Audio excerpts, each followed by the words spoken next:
Some time ago, you made a very important initiative to prolong for 1 year the New START treaty with the United States.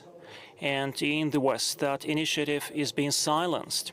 And probably I'm overly optimistic, but let us hope that the common sense would prevail and that treaty would be prolonged, would be extended 1 year, and your initiative would be adopted.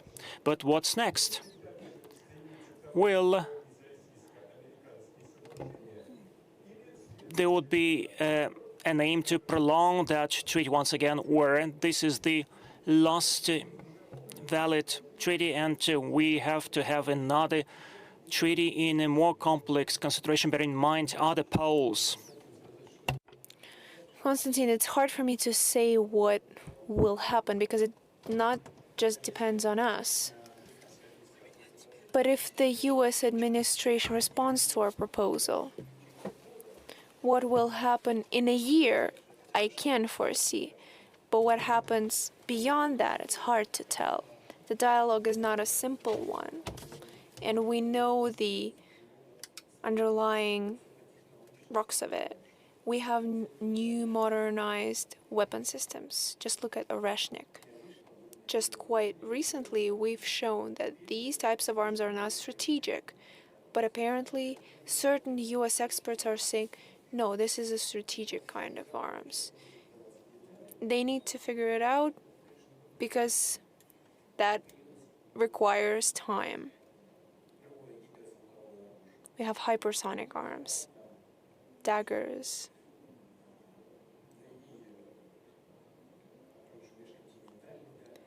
And the intercontinental range arms avant-garde.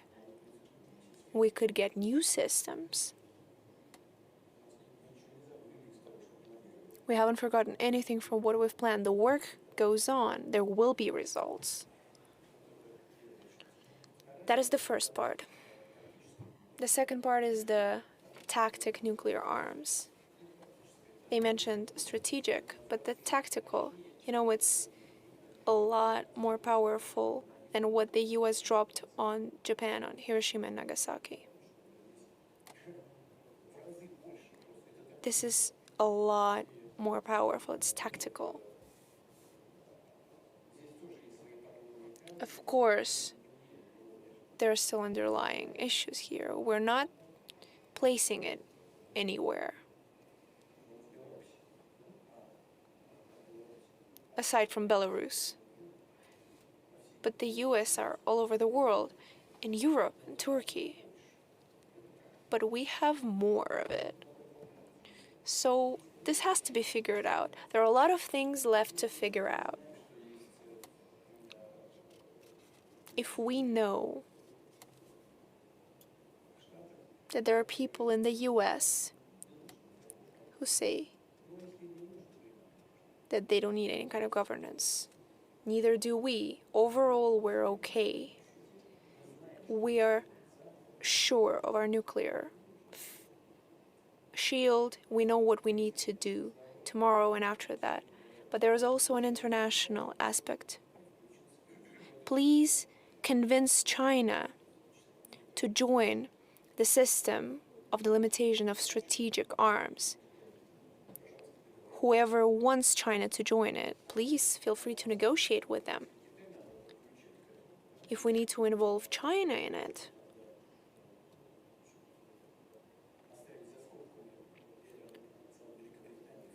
why are we leaving the French and the UK nuclear potential behind? They're the NATO members, by the way. They want to provide their nuclear umbrella for the whole Europe. So there are a lot of complicated details that need a detailed look. If they want to maintain their status quo for a year, we're ready and we're willing. If not, okay.